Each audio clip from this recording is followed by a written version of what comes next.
just wanted to take a moment to review the Module 7 discussion expectations. So, in this module, you have learned about some pretty complicated information, abuse, neglect, and violence against self and others. And I'm sure that as you were reading this information and going through this module, you had some reactions to this information. So it's important for you to understand how those reactions and how you respond to the survivors as well as the perpetrators of the abuse.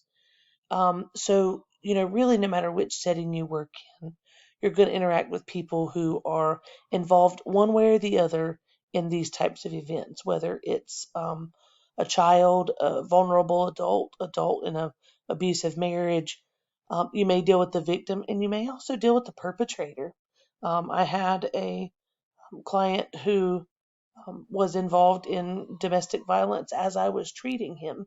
And I couldn't treat him any differently because of knowing that, and had to put on a professional face when I treated him. So, that may happen. And you need to think about, what is your gut reaction going to be? That means that immediate visceral inside response when you hear about something like that. But then how are you going to take that and turn that into a therapeutic response or your clinical reasoned reaction? So it's really important that you understand the difference between those two and how that gut reaction does have the potential to interfere with your positive therapeutic use of self.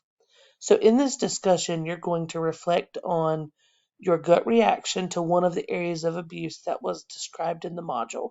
You can choose child, adult, vulnerable adult, etc. Or the perpetrator. You can look at it from that view, your gut reaction in that view, and then explain what you hope will be your therapeutic response to that same person or situation. I want to make sure that you incorporate content from your readings and your lectures from this week's module. And then remember to include APA in-text citations and references to support your answers and the thinking in both your initial post and your 2 responses. As always with discussions, your initial post is due on Thursday. Your 2 responses are due by Sunday. And then just making sure that you use the 2+2 feedback, 2 compliments, and then 2 suggestions, questions, or requests. And that then covers you providing positive and constructive feedback, which is what is in the rubric as a requirement.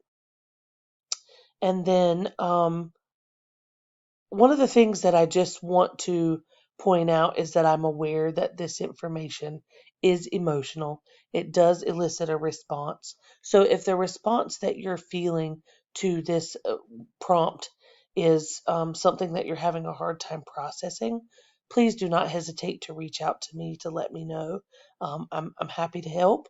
I want to make sure that everybody feels comfortable. So if this is something that creates too much discomfort for you to process this, please do not hesitate to reach out to me.